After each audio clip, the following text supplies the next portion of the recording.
Hey guys, it's Erica. Welcome back to my channel. Today's video, if you can't already tell by my business casual top, is going to be a professional video, specifically talking about professional life hacks, how to get a job more easily, how to utilize features of LinkedIn that you don't know about, how to see who reads your email and when. So if any of this sounds like it would be interesting or helpful to you, please be sure to like this video, subscribe, and keep watching. So for today's video, there are 5 categories of hacks, and those are going to deal with apps, LinkedIn, Gmail, job applications, and of course, etc. for all the things I couldn't fit in any other category. So let's just get started. So one of my favorite hacks that I'm going to start with is actually downloading an app called MailTrack. It's completely free to use. You can buy a paid subscription, but basically this app that you can install from the Google Chrome App Store. So you enable it to work with your Gmail, and then if you have the free version, it's going to say sent with MailTrack at the bottom of every email. However, you can remove that and then click out of the ad, and no one will ever know that you use that.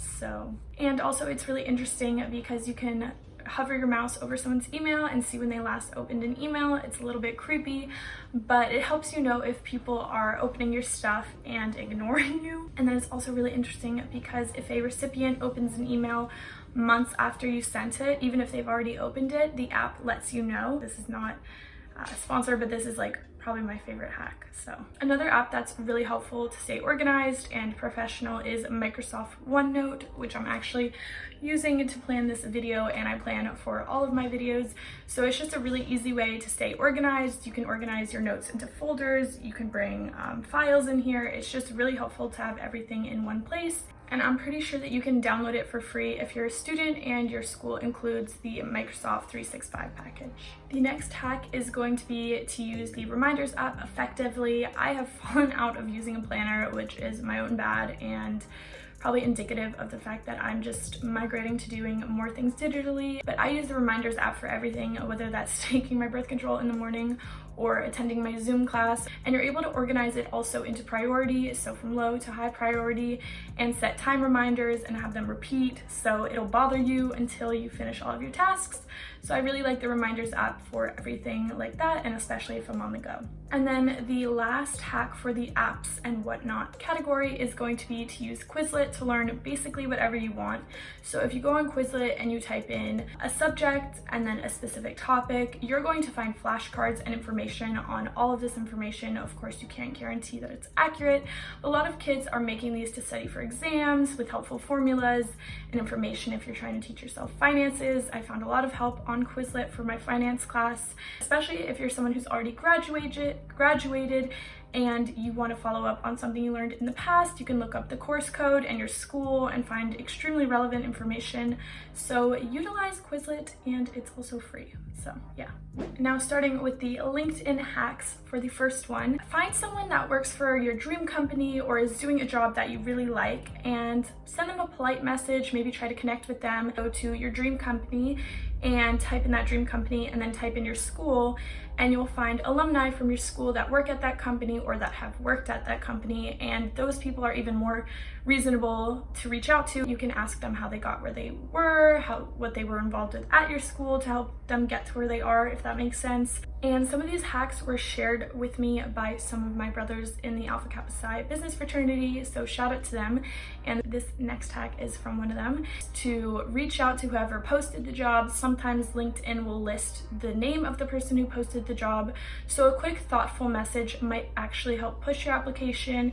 It might seem like you're like sucking up to them, but every little thing counts to people and shows that you really care and want the job enough to be doing what you're doing. So I think doing that would be great to get your application to stand out. And then moving into the Gmail hacks, you can actually set up a signature in your email settings.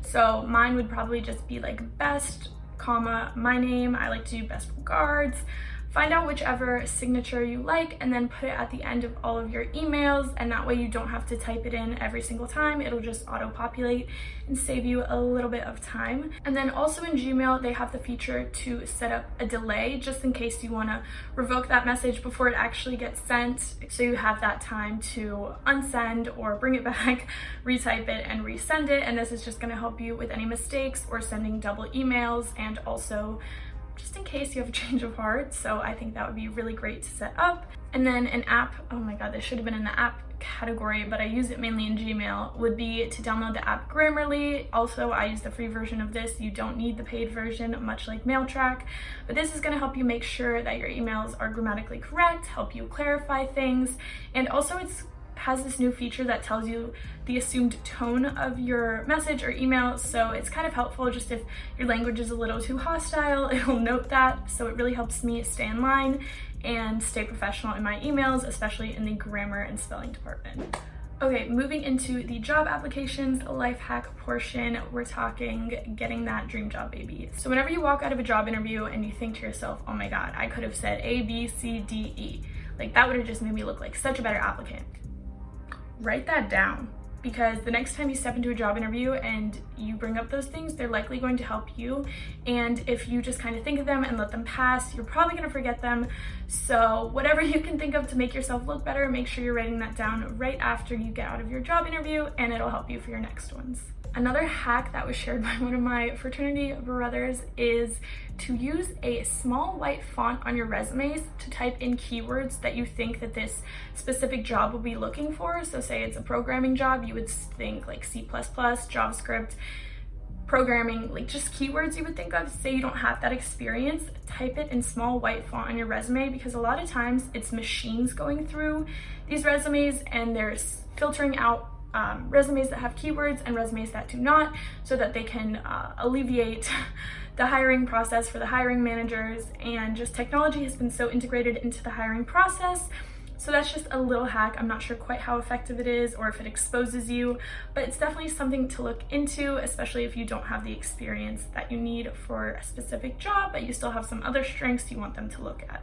Something I've been told is to always send your resumes, portfolios, everything of that nature in PDF format. This is almost like a universal format, because when you're sending it in Word, someone might be typing it on a different notes app. So your resume might look different to someone else than it does to you, but you can avoid that by submitting it in PDF format. The next hack is going to be taking it a little bit old style. Not really, it should be modern, but doing a handwritten note after a really important interview or call with a recruiter really shows that you're committed and you care about something like this. It just helps you go the extra mile, especially in the job application process. And then the last hack for the job applications section of this video is going to be to learn how to negotiate.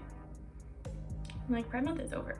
Learn how to negotiate your salary, because this is going to be the baseline for your salary moving forward. Learn how to negotiate your salary, because salary in your 20s sets the baseline or future pay raises throughout your career. So what you're going to want to do is to research comparable salaries in your field or area of expertise, objectively evaluate your skill set, that's probably the hardest part, and then add a little bit more on top to leave room for negotiating down. A lot of times it shows initiative and that you really care and put thought into it. So don't be scared to negotiate your salary. It's important, and like this quote said, it really sets the baseline for your pay raises in the future, so you want to make sure you're starting as high as you can. And then the first hack for the etc. portion of this video would be to perform related tasks in chunks. So when I'm making videos for my internship, I'll typically bring out the products, take pictures.